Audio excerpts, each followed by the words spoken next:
am 30 or 40 years old and I do not need this. Hey, what's up, everybody? Did you like how I played the wrong intro for like a millisecond and then switched to it and switched to the correct one? Well, that's just how I roll. Hello, everyone. Happy Tuesday. And that means another Power Up podcast episode. Yes, that is where we take a look at what's happening in pop culture, ranging from good, the bad, the ugly, keeping our minds sharp, up to date, fresh. First time transparency in terms of seeing the articles, like find ones that seem interesting and we'll read them together. And then, people can share their thoughts. I'll share mine, all that fun stuff with the goal of just making sure that we see what is happening in the field of pop culture, good, bad, ugly, otherwise. So if you enjoy that sort of stuff, hit that like and subscribe. I also do game streaming. Been playing Bloodstain, and I think we'll be finishing that up here soon, as well as Punch Out for the Wii. And then it's on to other classics, retros, maybe even some moderns. I haven't ordered Resident Evil Requiem yet, and I do want to play that game. The thing is that if I want to play it when it first drops, I would have to get it for Steam, and I do not want to support Steam because I like to actually own my games. And if I could, if GOG had it, I'd get it from there and we'd be hunky-dory. It's either that or I get a physical copy. So I'm kind of leaning towards the physical copy. I mean, I don't really care in the end because everyone's going to be playing it. So it's going to be saturated really quickly. But that's kind of what I want to do, though. But with that being said, Super Bowl happened. So Bad Bunny, people talking about that. Apparently he has scrubbed his Instagram. I'm assuming that's still the case, but we'll read about that. That's one of the articles that I found here that we can read, as well as what else did I have? Oh yeah, Masters of the Universe. Apparently Skeletor's seen as toxic masculinity, like that's what the director wanted or something like that. So we'll read about what he's talking about there.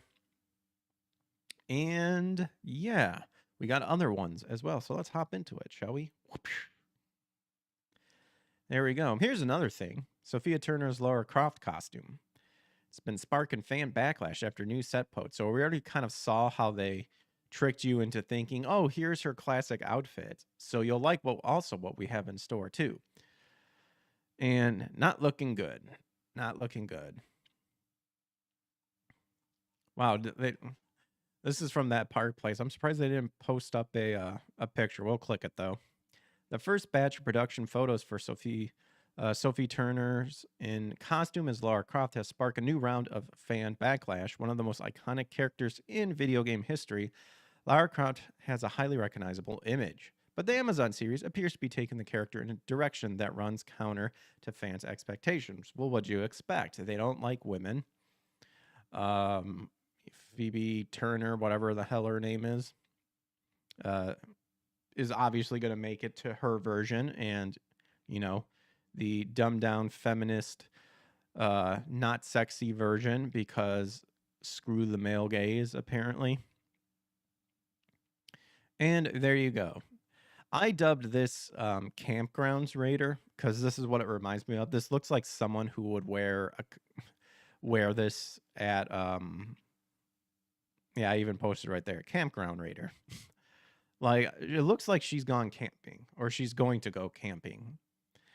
And it doesn't make sense, especially this like Under Armour and then this like weird vest and then these cargo pants where her gun is covering the pockets.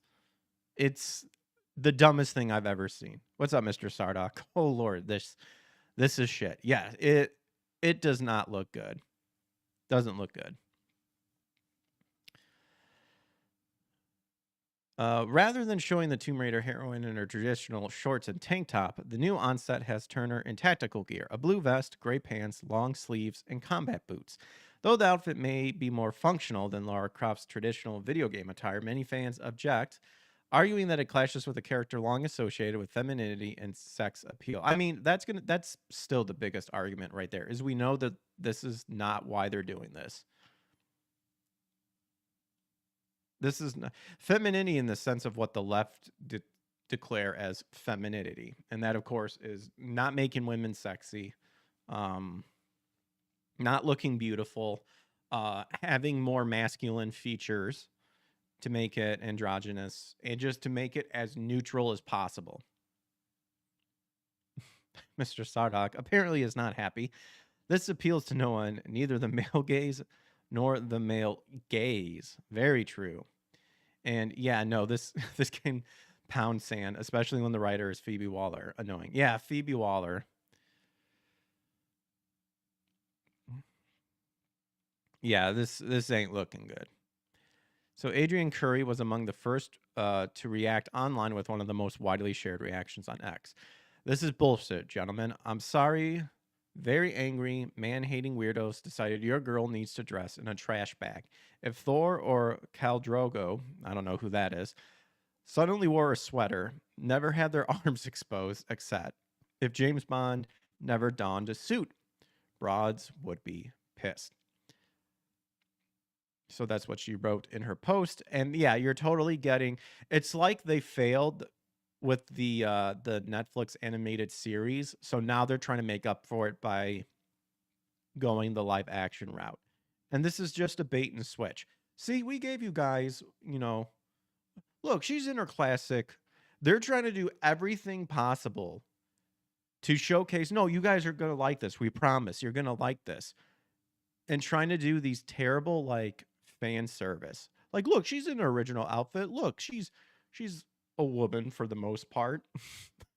you know, she's muscular and stuff, but that's not the point. We all know what you're trying to do. You're trying to trick people into coming to see it, and by that time you have their viewership.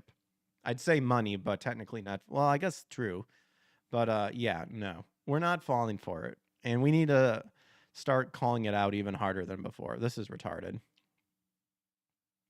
Yeah, no, they can find the biggest umbrella around, shove it where the sun don't shine, and open it, says Mr. Sardock. Yes. It looks like this article is mostly just just having a lot of people bashing it.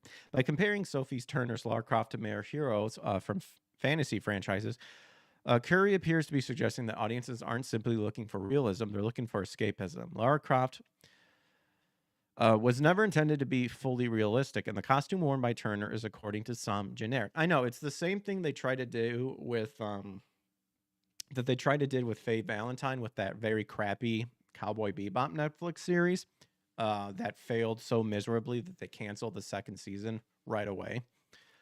And the thing with that one is, this is the thing. With Cowboy Bebop, I said this. I said, look, if you're not going to give Faye the classic outfit and try to make the excuse that no one would really wear this XYZ, then don't give everybody else their costumes too. And that's not what they did. They specifically changed it on Faye Valentine because Spike still had the iconic look. Jet still had the iconic look. Even Ed still had their look. This is the thing. It's like if you're going to go that route, you go it all the way. So Giant Freaking Robot, that's really their name, reacted bluntly, writing, "Oh, look, another boring tactical outfit on an action movie character." For the millions of fans who have invested countless hours playing the Tomb Raider games, I wouldn't say countless hours. I managed to get through. We have beaten 1 through 6, so I'm pretty good with Lara Croft. In my ventures playing with her, I can see where the games are to be held as classics, but yeah, I ain't going to be visiting them anytime soon. Lara Croft isn't simply another action movie character, but a person with a distinct look. Geeks and Gamers personality and YouTuber Sevi shared the image and said, "Does not look like Lara Croft at all." Still, some commentators were willing to give the Sophie Turner costume the benefit of the doubt and remain optimistic. No, I wouldn't do it because you know exactly what they're going to do. It's the same script over and over and over and over again. So why are we expecting them to change their tune? They're not going to until these people are removed and not allowed back in.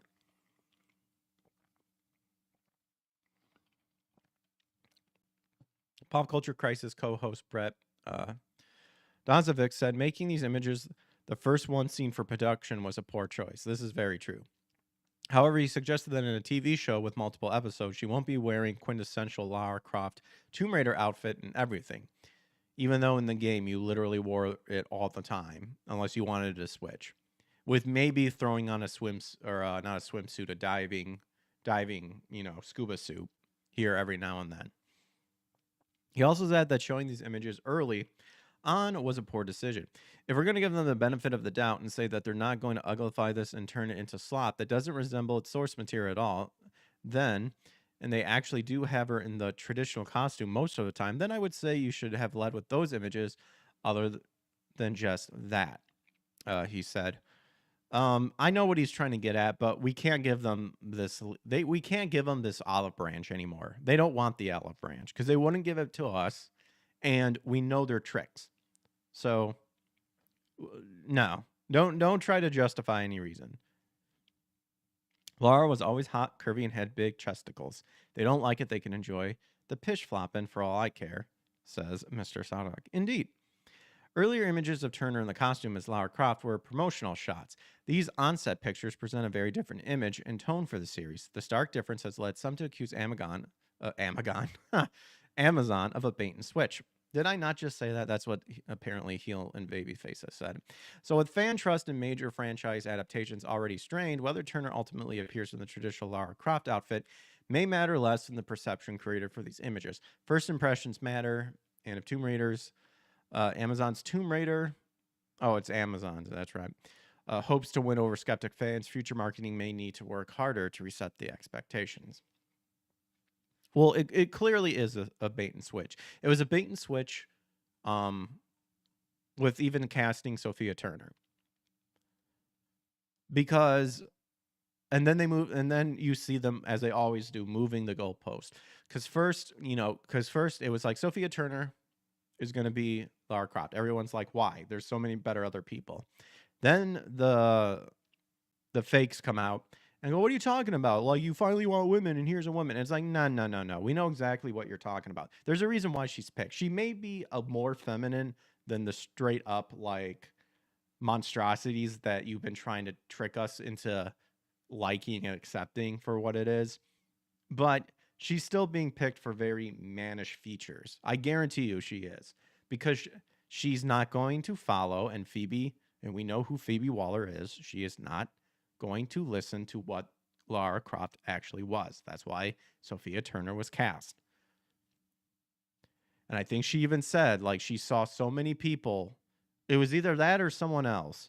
Someone else was talking about how we were looking for actresses who could play this woman, and there's so many people that looked like her, but it wasn't the version I want. That's the key thing, the version that these people want. And now they're trying desperately to be like, well, no, they're trying to give, but very, very slightly in specific ways. They could literally get Sydney Sweeney and be better. At least she has the Sweeneys where it counts. I hope they're bleeping happy. They got a gay man talking about boobs.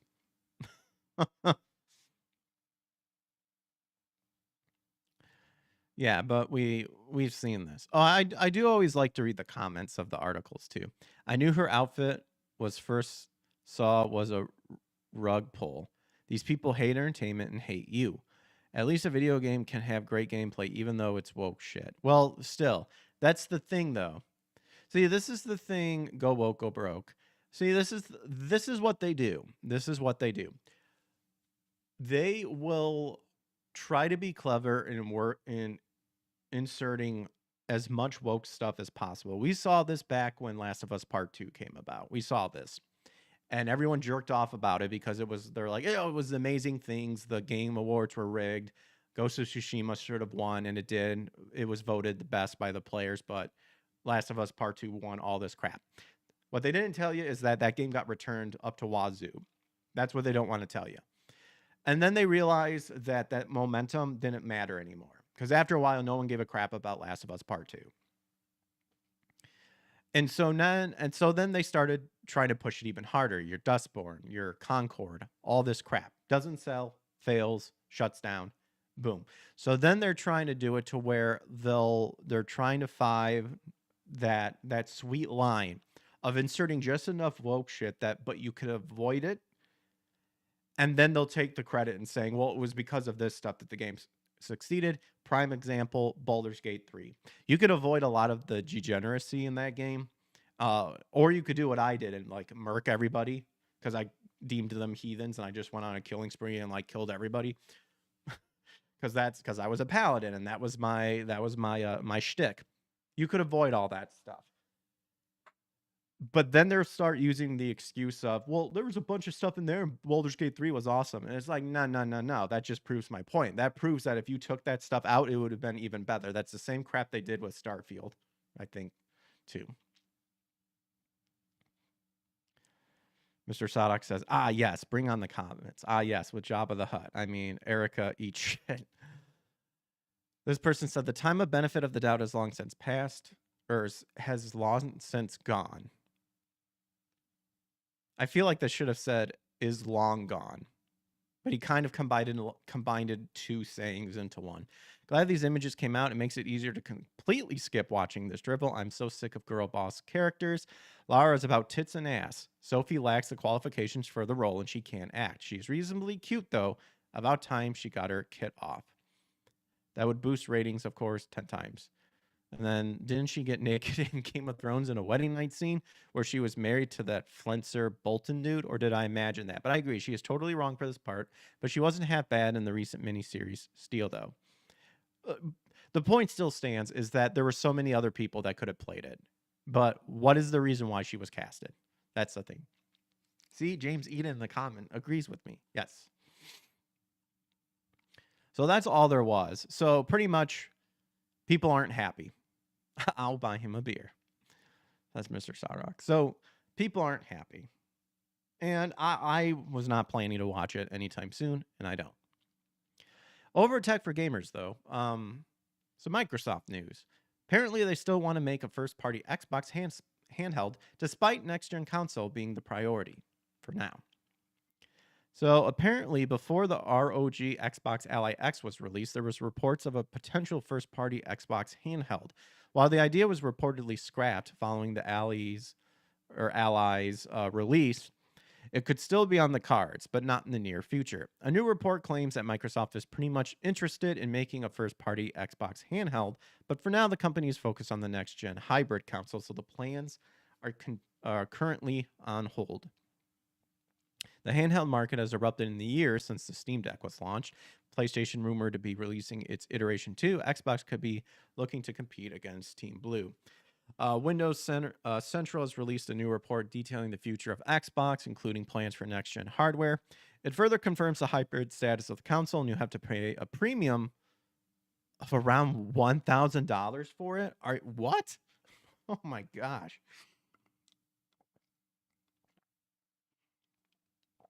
Wait, what? The hybrid console is going to be $1,000? That's like $1,000 is like could be someone's rent money for the month. Oh my gosh. I'm told Microsoft also still wants to make a first-party Xbox handheld eventually too, even if the traditional next-gen Xbox console is the focus for now. So most importantly is confirms that an Xbox handheld will eventually come out. I'm no spelling expert or grammar expert, but that needs to be fixed. Previous rumors suggest that Microsoft dropped the plans after AMD gave them quite absurd sales targets that were hard to achieve. Nonetheless, the next-gen consoles is expected to arrive in 2027 as a best-case scenario, so it's safe to assume the handheld isn't coming out anytime before 2028. This will be a better move considering the memory situation. Oh, yes, the old RAM and memory I guess RAM and memory is technically kind of the same thing. Even now, graphics cards and even now terabytes.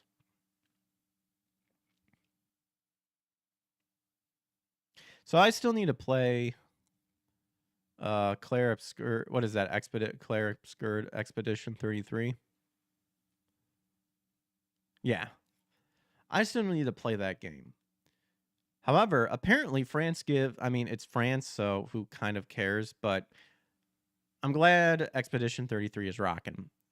And apparently France has given Expedition 33 developers a knighthood and says video games have reached a new level of recognition. So they were made Knights of the Order of Arts and Letters. Apparently Sandfall Interactive members. Most importantly is confirms. Probably should have been it confirms. Maybe this typo proves this wasn't written by AI. Very true. Very true.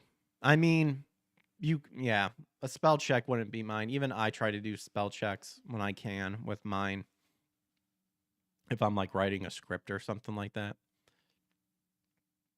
So in a ceremony held this week, the developers were made Knights of the Order of Arts and Letters, an honor previously bestowed on the Legend of Zelda producer Eiji Aonuma, Super Mario creator Shigeru Miyamoto, and Rayman designer Michael Ansel. The Order of Arts and Letters, I don't know if that's how you pronounce this last name, but that's what I'm going for.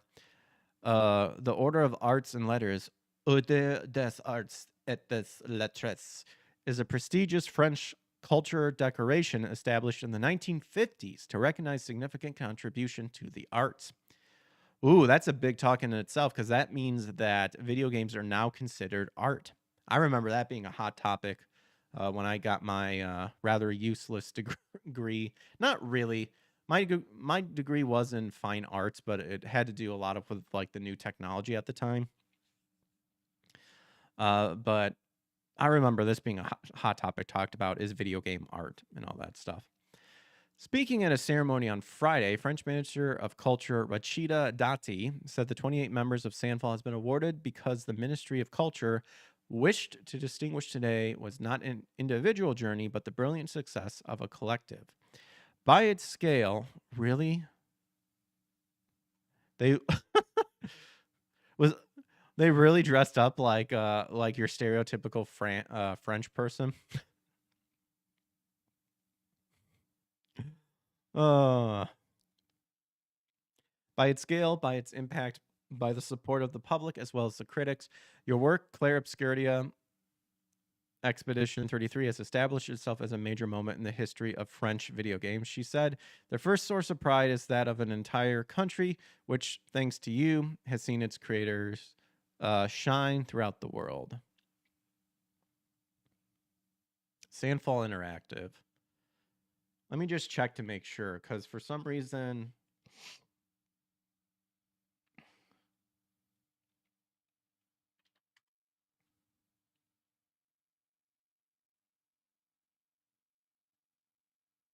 Okay, it is from France. Okay. Makes sense. For some reason, I was thinking... Oh my gosh, I'm an idiot. I think I was thinking of Shipped Up. Because I just got done playing Stellar Blade. Okay. I just thought it was funny that France was like doing something for a company that wasn't French, but I got my my groups mixed up. That's why I was chuckling when they were dressed up as stereotypical French people. But that makes sense now. All right. Now we're good. It goes to show how much I really don't keep up with studios, because in the end, I just want a good game. So a country that saw each and every one of you take it to the stage at the Game Awards and receive 9 trophies, an absolute record, and that saw you receive them in Breton striped shirts and red berets, or berets, I guess. A cliche fully embraced and all the more delightful because, as you yourselves admit, you didn't really choose it because the style is primarily embraced, adopted, and disseminated by your fans. Monoplayer-based Sandfall broke the record for the most nominations at last year's The Game Awards with 13, and its unprecedented haul of 9 awards now make it the record holder for the most wins. French President Emmanuel Macron, almost close to macaroni, previously congratulated Sandfall, calling their Game Awards win great pride for the multiplier and for France. Mr. Sardock says, Sandfall are awesome. They came in, got a ton of awards, thanked the gamers, threw a bit of shade of the competition, and dropped a free DLC. I mean, how much better can it get? LOL. Yes, they did indeed dress up as the most stereotypical Frenchies. The whole blinking studio was there, and they were all wearing it. Like I said, I foolishly was conflating Shift Top. But it goes to show that Stellar Blade didn't leave an impact on me. Because that I'm still thinking about that game. That game was amazing.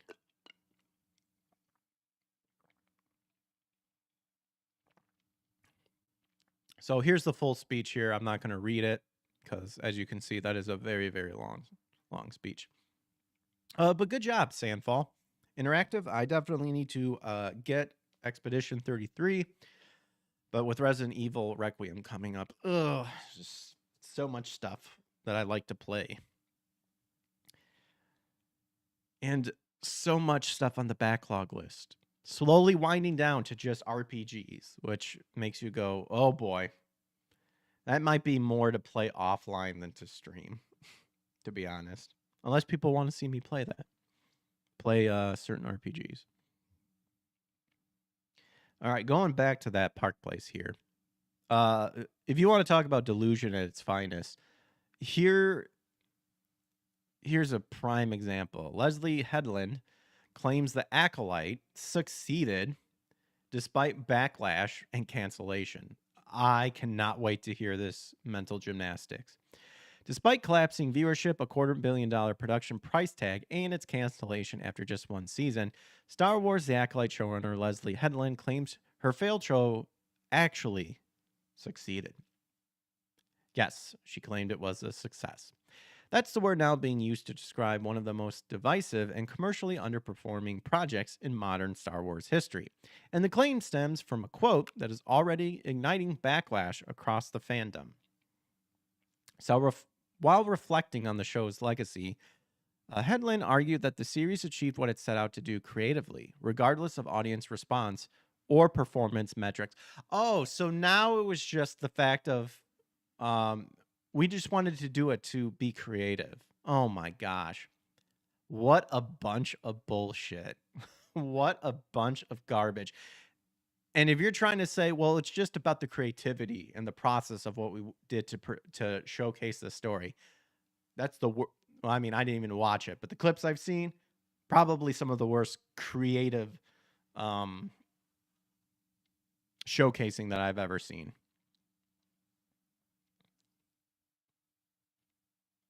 Here's the full quote. Okay, so here we go. Here we go. This is, ladies and gentlemen, this is Leslie Headland telling us that The Acolyte was not a failure, but a success. So when we set out to make The Acolyte, I hope to create a new expression of Star Wars, inventing something to expand on the storytelling I have loved since I was a child. And since it premiered in 2024, the fans of the series have affirmed this. We succeeded.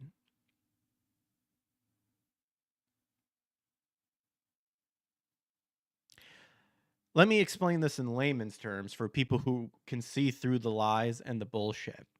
I set out to bastardize and to insult the actual fans of the franchise. And to this, I can confidently say I succeeded.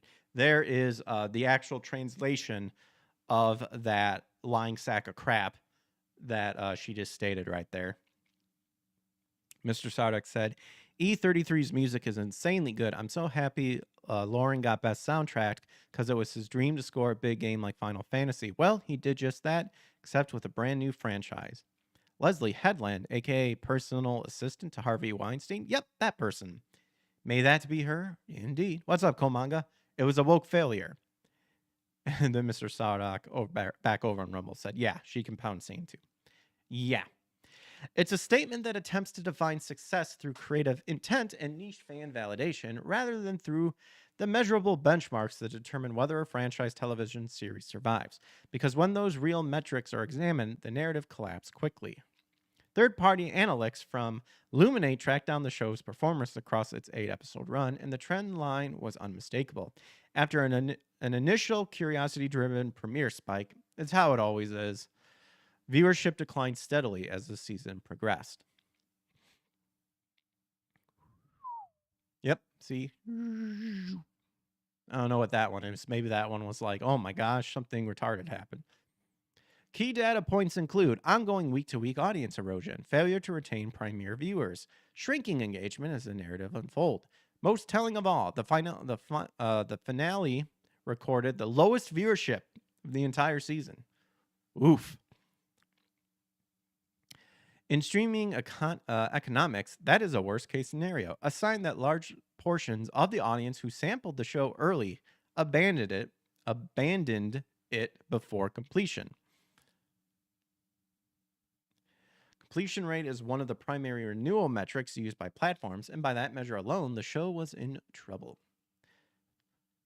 Weinstein, Epstein, there's a common thing with the names. Yes, there's a lot of steins at the end. Or is it ein? Weinstein and Epstein, like Frankenstein or Frankenstein. It's pronounced Frankenstein. Performance becomes even more damning when viewed against the cost. The UK tax filing data places the total budget production of The Acolyte at approximately $254 million. Remember when Leslie Headland said Acolyte cost $107 million? She was correct if you only count spending through September 2023 in GBP. I can confirm that the Walt Disney Company spent $254 million on The Acolyte before marketing and tax credits. This is from Jonas J. Campbell. Oof.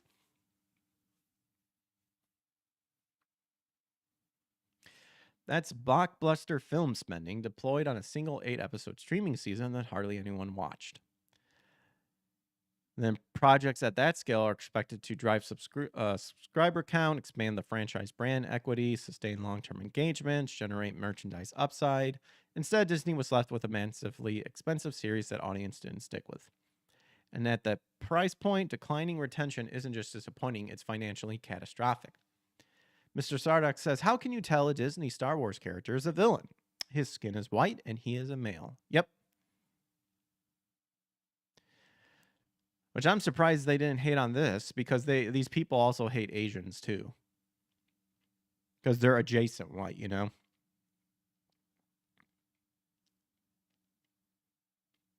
The environment further accelerated audience drop-offs. Beyond raw viewership, the show faced cultural resistance from the moment it premiered. Criticism centered on narrative structure and pacing, character writing, canon contradictions, tonal misalignment with legacy Star Wars, overt ideological messaging. Rather than generating weekly excitement, each episode fueled fresh controversy, creating discourse driven more by frustration than fandom enthusiasm. Yeah, and then they labeled that the people giving valid criticisms of why the show sucks ass are haters, ignore them, chuds, basement dwellers, blah, blah, blah, blah, blah. Projection 101.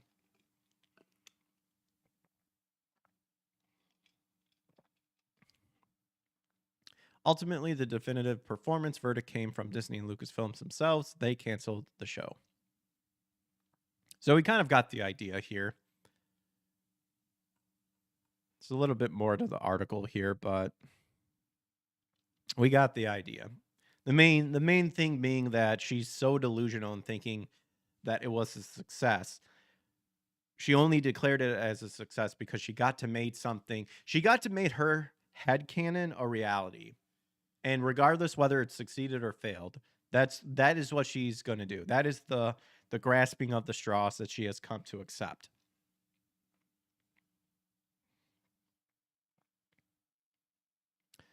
Also, what is with the lesbian witches everywhere? What is the obsession? I mean, that goes back to the occult, like witches and, occult shit. That just goes back in the day. Lesbian wise, it's the degeneracy of the things. The power of one, the power of two, the power of many. Oh my gosh. I think I saw an interview of the guy who made that song, and he was like busting a nut over on how happy he was with that thing. And it sounds like a bunch of seals all dying at once. The reality behind the spin, let's see. Yeah, it looks like just a summary here. Those are not pretty much pointing out, yeah, those are not success indicators. They're failure indicators. But hey, she got to make her headcanon, right? Yeah, that's pretty much what it said. They act like succeeded. Maybe the narrative being pushed now, but it's objectively false. The data tells a very different story. I know, but these guys don't care about that. See, this is the thing. We know enough of these people's mindset, and this is the downfall of the left, is that the hive mind and the script has been the same over and over and over and over. So we need to stop acting surprised when we see this. We just need to come in knowing they're going to be retarded, knowing they're going to do whatever mental gymnastics they're going to do. You know, that's just point and make fun of them, because that's when they get really upset and that's when they break down and cry. But you also got to remember too that a broken clock is right twice a day. Just remember that. They'll try to pull out some stuff and they may have some truth to it, but understand it's usually a twisted, bastardized version of it. Some loser. Oh, it succeeded, all right. Succeeded at driving off the remainder of the Star Wars fan base, hoping Disney would respect the franchise after years of disrespect and humiliation. That's what these feminists want, man, I cannot say humiliate all men because they're miserable with their own lives and lack of actual accomplishments. Yep. Yeah, I think there's going to be a lot of comments just being like, oh, it succeeded, all right. Succeeded in being hilariously filth that is only topped by the excrement that is Starfleet Academy. Bunch of leftist shields liked it, equals success, apparently. Queen of Denial. I agree with headline. Success, by its very definition, is attaining the goal you set out to achieve. The goal was to create and publish a product that reframes the Star Wars universe in an ideological narrative that devalues the original one. That was achieved, so it was a success. Yep. Her goal was never to be profitable. It was to, quote, tell her story. Did I not say that earlier? Through Star Wars and reform the universe in her image. Same goal as those who hired her, and if the higher-ups had profit as a goal, they should have been more careful whom they entrust the franchise with. Yeah, a bunch of leftist shills liked it. All three of them. Yep. But there you go. There's just a peek of the over and over constantly displayed example of the mental gymnastics that these weirdos do. Oh, I saw this. So I branched out even further in terms of looking at sources. We all know how we hate Kotaku. Well, look what I found on Kotaku. Apparently, there is a No Ice in Minnesota bundle. Lets you play games and protest fascism. You can get over 1,400 computer and tabletop games while funding those helping immigrants and refugees. So this is done by John Walker, apparently, this article. And he starts off hot by saying, fuck ICE. We got ourselves a badass over here.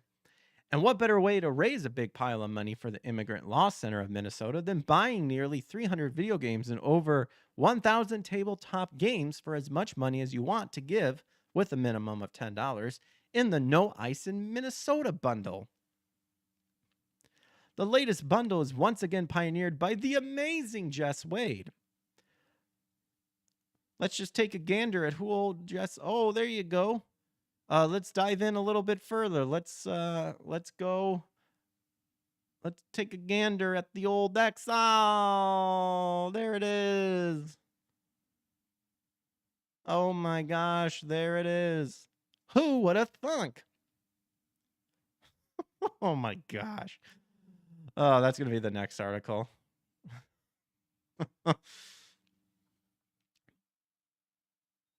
Imagine getting shot while fighting to protect the deportation of child diddlers. I know this is what you got to remember. These are the people. These These people want to protect those type of people. Just keep that in mind. They'll label you racist, bigot, all the empty labels. And just think to yourself, they support that. They support those type of people doing those horrendous things. Well, your side does it too. Yeah, and we condemn it. That's the difference. You guys only condemn one side and say they're the root of all evil. We go, yeah, when we see something disgusting on our side, we point it out too and say that it's wrong. That's the difference. All right, so this amazing person whose previous anti-ICE fundraising efforts launched in July of 2025 and raised over $100,000 for projects protecting those targeted by ICE in California. The No ICE in Minnesota bundle was launched only yesterday, February 9th, and has already raised over $69,000. Given it's set to run until March 13th, it looks likely to smash the 100K target. Headline games in the pack include Stunning Puzzlers Baba Is You and A Good Snowman Is Hard to Build, along a cat cafe sim, Coleco, and the deeply engrossing experimental sci-fi game, Periphery Synthetic. But of course, the real pleasure of the bundle like this is picking games you've never heard of at random and encountering something completely fresh and original. Oh, yeah, because, yeah.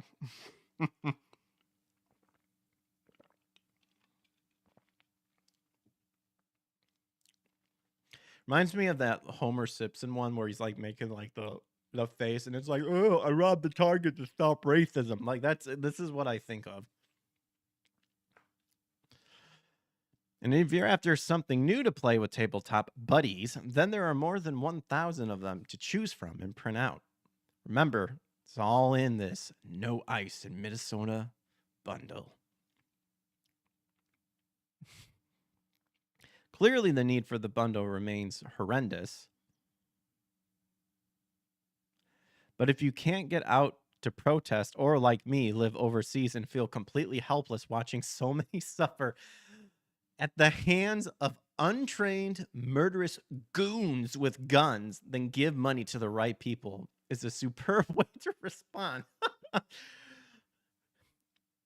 Yeah, give money to the people who also sit behind the keyboard and say this exact thing and just repeat over and over and over. That'll show them.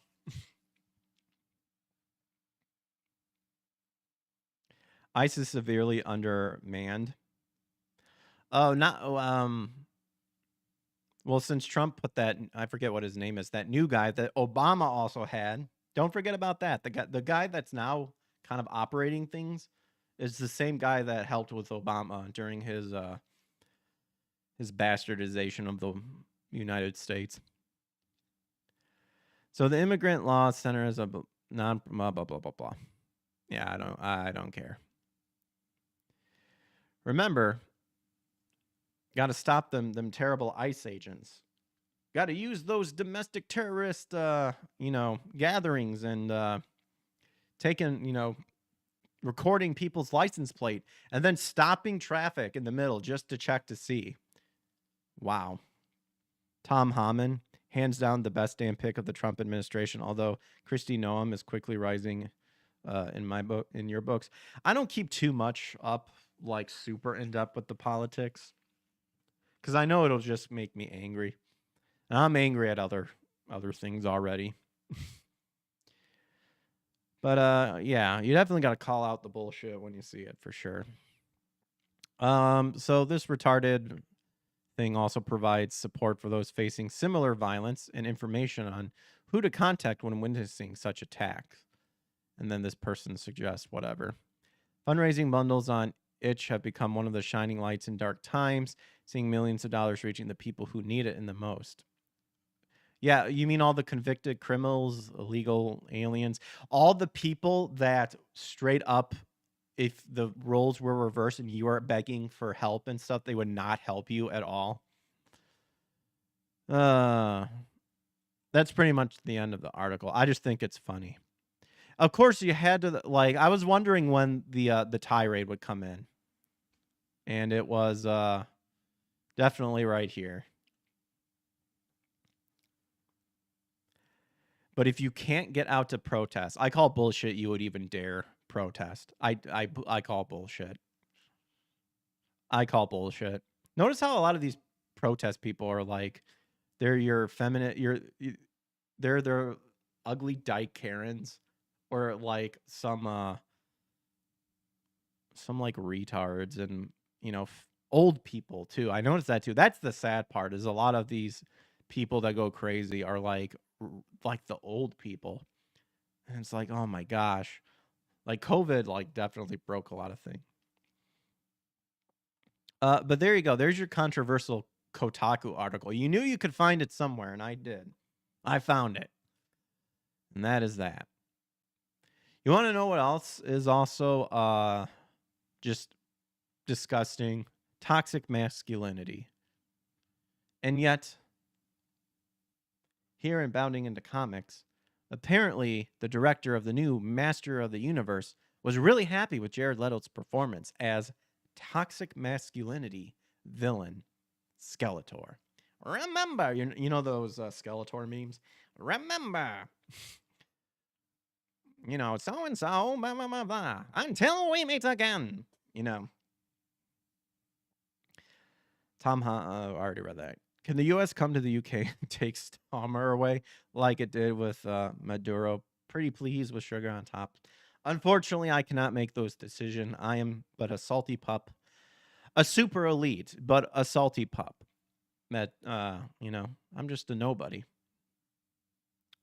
So in a set of takes so absurd and performative that it evokes memories of peak late 2010s era Tumblr, Master of the Universe director Travis Knight not only believes iconic franchise villain Skeletor is a quintessential representation of, quote, toxic masculinity, but also that his live action actor, the never tired of seeing showing up Jared Leto, did a great job bringing the skull face terror to life. Even though I believe his face was green, and why the skull is white, it's beyond me. Or maybe that's like a hint that they made the skull white because, the white man bad. So sitting down with Empire's Ben Travis for the magazine upcoming Masters of the Universe cover story, Knight was eventually asked as to what fans could expect from the world, or the would-be conqueror of Eternia's upcoming silver screen appearance. And beginning with a reflection on Filmation's original version of the villain, the Bumblebee director asserted Skeletor was a really interesting villain. He looked cool, he was scary, he was funny, he was insecure, and then, of course, he had this distinctive voice. I wanted someone to craft their own version of that. And found someone he did, with Knight ultimately tagging the aforementioned Suicide Squad star to play yet another wild-eyed, cackling, white-skinned, and purple-clad bad guy. Jared approached us because he loves Skeletor and has his own history with the character. I never believe when actors say they have a history with the character. You might have known about it a little bit, but you're like, it's like, I studied him since I studied Skeletor when I was 15 years old. Like, I don't buy this at all. I don't buy this. I find it very, very hard to believe when actors are like, oh yeah, I was always a fan of XYZ. Always. Because then you see like their version of it, and it's clearly not the OG version. He wanted to swing for the fences, and ultimately we landed on something that I'm really happy with. Skeletor's kind of the embodiment of toxic masculinity.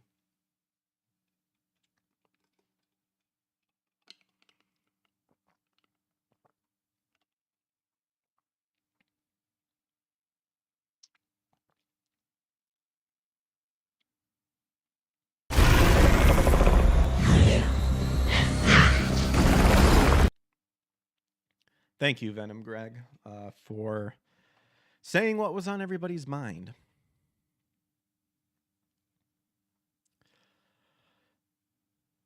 So closing out the Skeletor topic with a bit of trivia, the creator behind Paranorman and Kubo and the Two Strings informed his host that when it comes to the film's original pitch, that the face of Hodrak's apprentice would be a golden skull helmet rather than his actual skeleton visage.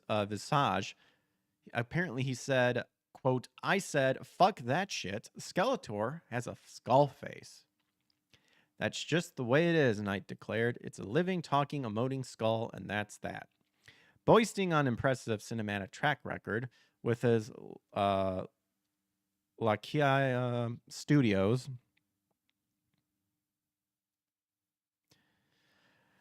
work being widely praised as some of the best pieces of Western animation, and Bumblebee being generally liked by even those Transformers fans fed up with the live-action Bayverse, Knight's proven history as a genuine good director has made these comments all the more eyebrow-raising to Master of the Universe fans, as allowing such pop politics to take priority over his natural creative talents would be a disservice to everyone involved. And we already saw this. We saw this with the retarded him freaking little plaque that He-Man has. And now you have this comment about, oh yeah, dude, no one thought about this. No one had any idea what toxic masculinity was back in the day. And to be like, oh yeah, all the stuff I listed, that's toxic masculinity. Like, go fuck yourself, dude. While there does exist the twin possibilities that the director's observation of Skeletor's toxic masculinity was more definitional than condescendingly antagonistic, whether or not Knight has done a proper job of handling the source material will ultimately be revealed when it hits theaters June 5th. Yeah, it's not going to. If we saw the him and we're like, maybe, and now he's talking about, oh yeah, Skeletor's toxic masculinity embodied, like, get ready. It's going to fail. It's going to fail. And like I said, this straight up looks like the effects they used from the live action Scooby-Doo. I pointed that out like when I first saw the trailer. All right, so one of the big talking points, aside from, the Epstein files, is Bad Bunny. Bad Bunny, Chris Rock, halftime show, blah, blah, blah, blah. There's been like video of like immediately after Bad Bunny was done, he was like scurrying as quick as he could out of the Super Bowl, all that stuff. And then apparently he has wiped his Instagram. So shortly after his headlining performance at the Super Bowl halftime show, musician Bad Bunny, who, let's be honest, no one ever heard of this guy, but because he's against XYZ, people are like, oh, I always liked him. He has wiped his Instagram account.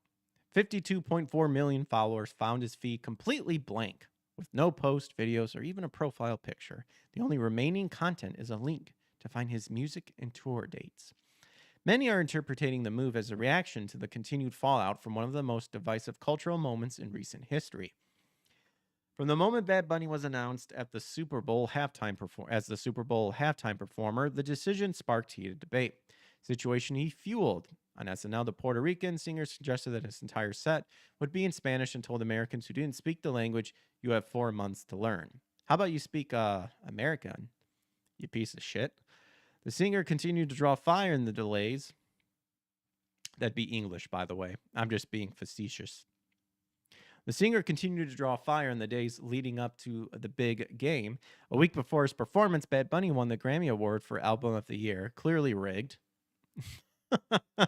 Dude, no one has ever heard of this guy. I had not even heard of this guy until he was literally announced to be the retarded performer on the halftime show.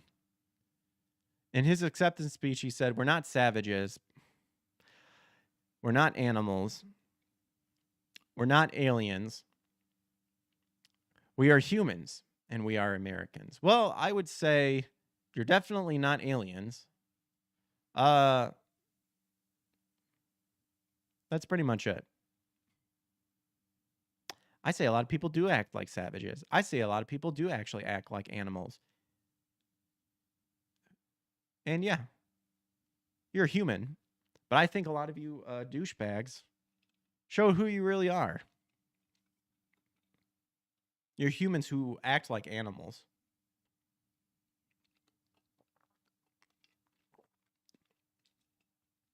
Because you're so rotten to the core. So viewership for the award ceremony was down 1 million viewers from the previous year. Some commentators suggested this may have been due to anticipated political statements. The backlash to the Super Bowl halftime show performance was immediate. Trump took to Truth Social and said the show was absolutely terrible and failed to represent America culture, standards of success, creativity, and excellence. As promised, Bad Bunny sang in Spanish, prompting Trump to claim that nobody understood a word this guy was saying. And I think there's been video pointed out that people like have actually translated what he said, and it's like some of the most degenerate things that you could think of. I don't know if that's true or not, but that's kind of what I've seen floating around on X. Trump's comments amplified an already heated conversation around what had traditionally been a unifying pop culture moment. But rather than using Instagram or another social media platform to respond to the backlash, he has seemingly retreated from online discourse entirely. That would be Bad Bunny. Many Americans reacted to Bad Bunny's halftime show differently by watching something else. And that would be the Turning Point USA, who said they would offer an event to rival the NFL's official halftime show. This would include the lineup of Kid Rock, Brantley Gilbert, Gabby Barrett, and Lee Brice for what Turning Point USA promised would be a celebration of faith, family, and freedom. According to the spokesman Andrew Colvett of Turning Point USA, the All-American halftime show pulled in over 25 million views on just YouTube and Rumble alone, with a lot of large groups watching together.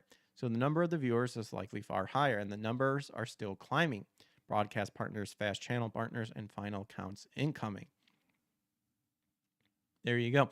And people are going to try, to spin it to where, oh no, the Super Bowl still did better. That may very well be the case, and probably is the case, but it doesn't downplay the fact. They're trying to downplay the fact that over 2 million people said, no, we're not watching this. And I guarantee you that the halftime is going to be like the entire Super Bowl. They're not just going to select the halftime show. They're just going to select the Super Bowl, like everything.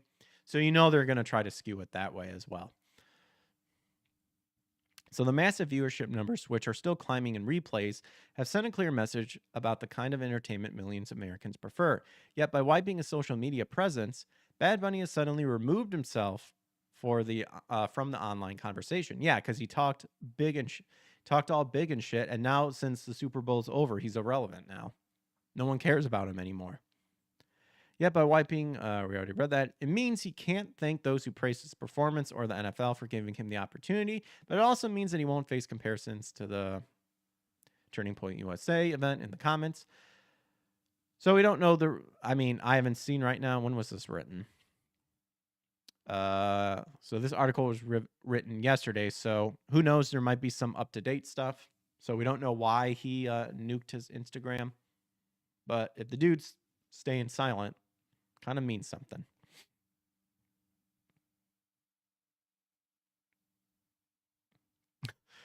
The savage doesn't want us to call him a savage and to speak Spanish. See? Oh my gosh. James Eden coming in hot.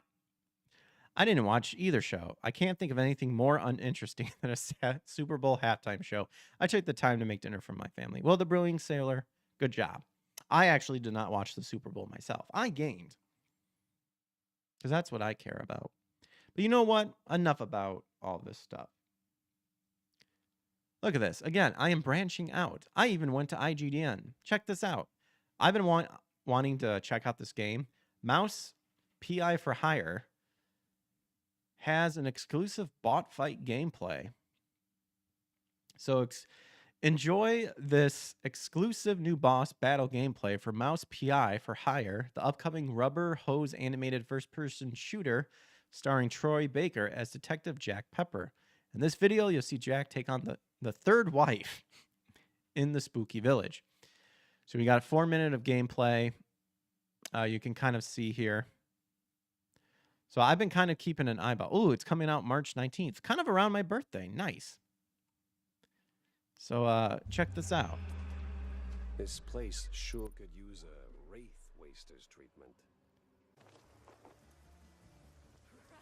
I'll kind of skip ahead a little bit. Just to give you guys the idea of kind of like what it looks like. Because I really like the drawing style. Kind of makes me think of Cuphead. I like how he reloads the gun.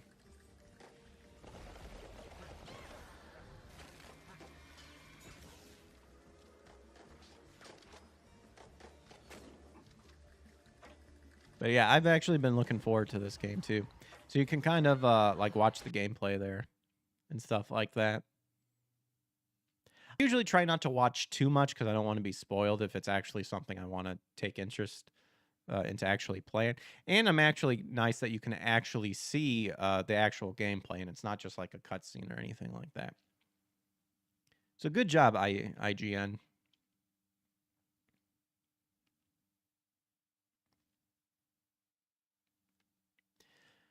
I thought this was pretty interesting. Tomb Raider makers scrapped Lord of the Rings game surface in stunning screenshots. So just last year, Amazon laid off 14,000 employees, which had a heavy impact on its gaming division. As a result, multiple game cancellations took place, including a Lord of the Rings game. The aforementioned title was an MMO with an over-the-top view. Now screenshots for the project has been leaked, offering a detailed view into the game and how it would have played out. Well, it probably in the end would be garbage, but still. It's disappointing to see developers' years of work go away wasted whenever a game gets canceled. This is yet another case of what could have been if the project had gone through. Maybe not, maybe not making games, maybe not letting people who hate what they're making actually make the games. But here's some cool screenshots here.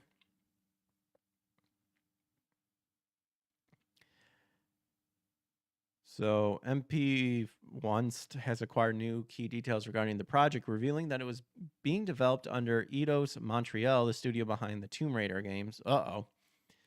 The current ones? Like, that ain't good. The MMO title was being made in a partnership between Amazon Games and Embracer Group, the Lord of the Rings IP holder. Development for the game wasn't exactly going smooth, but from the report, it was revealed that it featured card mechanics and had a telltale story twist on it. It's unknown how these mechanics would have played out, though. Umbar would have been the game's main setting, described as a port city on the coast of Gondor, since the game was based on Tolkien's work. Well, yeah, how much was it based? Like you just stole the name, slapped it on there, and said, yeah, we're going to bastardize it? Furthermore, there are two designs for the city, one pre- and post-destruction. In the books, Umbar had been a place where many battles had took place. Oh, there's an actual video? Huh. I'm going to mute that. So it's just a spin around, and then that's, I guess that's what it looks like when it's broken after the fall. So other stuff in the reports is mostly untextured assets and models, but keen eye fans of the franchise can spot resembling features from the book, and from the looks of it, it would have turned out as a great MMO title with a touch of different genres. But alas, another Lord of the Rings game. Fortunately, another Lord of the Rings game is in development, described as a third-person title being funded by a Saudi investment company in hopes to rival Hogwarts Legacy, another game I would like to play. Is it that Welcome to Homington game? Didn't that game suck ass? As well as that Gollum game? And Sauron would have been queer with pronouns, says Mr. Sarok. Probably.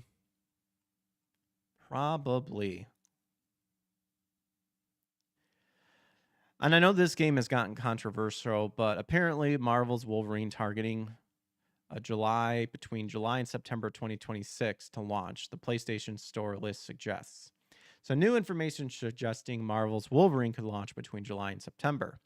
Based on a recent listing on the Latin American PlayStation Store, the page spotted on the PS app shows a translated release line saying the game arrives on the PS5 in the third quarter of 2026. So right here. That window covers July through September, which would place the game early than a planned fall 2026 date. Many fans now think September is the likely month. It is the game. If the game is really launching on or in the third quarter, September is a strong bet. That's also a period when big PlayStation exclusive have been released in previous years. PlayStation Store pages in other regions still shows the game scheduled for fall 2026. Oh, I guess that's what that one was, which matches the general timeline revealed at the last year's State of Play event. So far, Sony and Insomniac have only said the game is coming in fall, which means September to November, but the Latin American PlayStation Store now lists it for quarter 3, which suggests a release earlier in that period. Oh, I guess this is it. Oh, literally right there. Okay. So there's also the timing of Grand Theft Auto 6, set for November. It would make sense for Sony to avoid that direct competition by moving Wolverine to an earlier window. True. September release would give players time to experience the game before the holiday season rush and before big launches take over. Sony hasn't confirmed or denied the listing yet, so there's still these store updates often change because before official announcements. If it's accurate, the game could arrive early than many people expected. This game is already facing censorship in the UK due to its violent gameplay nature. Well, that's already bullshit. And the game is also not doing well because a lot of people are saying it could be woke. It's pretty much just fans expect another trailer or perhaps a developer interview in the spring of 2026, likely between April and June. So there you go. And last but not least, if you're a fan of the Jaws, like for, I think, Nintendo, a Jaws retro, you'll understand why I made that noise here. Jaws Retro Edition reveals release date and PC port. And right here, limited run games. Why are they allowed to get all of this crap? They're a terrible company who fired someone for a wrong thing. Announced a release date for Jaws Retro Edition. Alongside news, the classic game is coming to PC. Their new classic game re-release is coming to Switch and PS5 on February 13th. Ooh, that's like 3 days from now. Alongside a new PC port. It's a re-release of the classic 1987 game Jaws, which was produced by Westone under Atlas for the original Nintendo Entertainment System. This is the first port for the game on modern systems, or you could just play a ROM. And then just a rundown. So what exactly does, once you kind of I've watched gameplay footage, once you figure out what to do, you can get through this game fairly quickly. So what exactly are they going to add? Apparently a save anywhere, rewind, achievements and trophies, music player, and gallery. That does not seem enticing to go out and get it. Unless you are a big Jaws. Big Jaws fan. Jawa enhanced version features. I think that's supposed to say Jaws enhanced version features, not Jawa. That's a different series altogether. A massively expanded multi-chapter adventure filled with nods and homage to all 4 Jaws films, new quests and objectives, new abilities and weapons for your boat and driver alike, more challenging enemies, and more ways to deal with them. A robust realization of the NES game's role-playing elements and inspiration.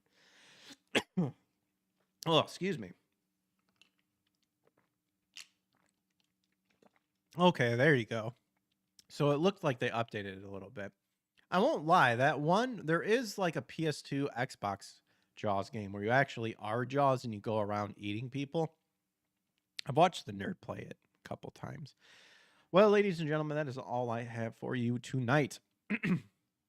Thanks once again for anybody who hung out with us and enjoyed the show.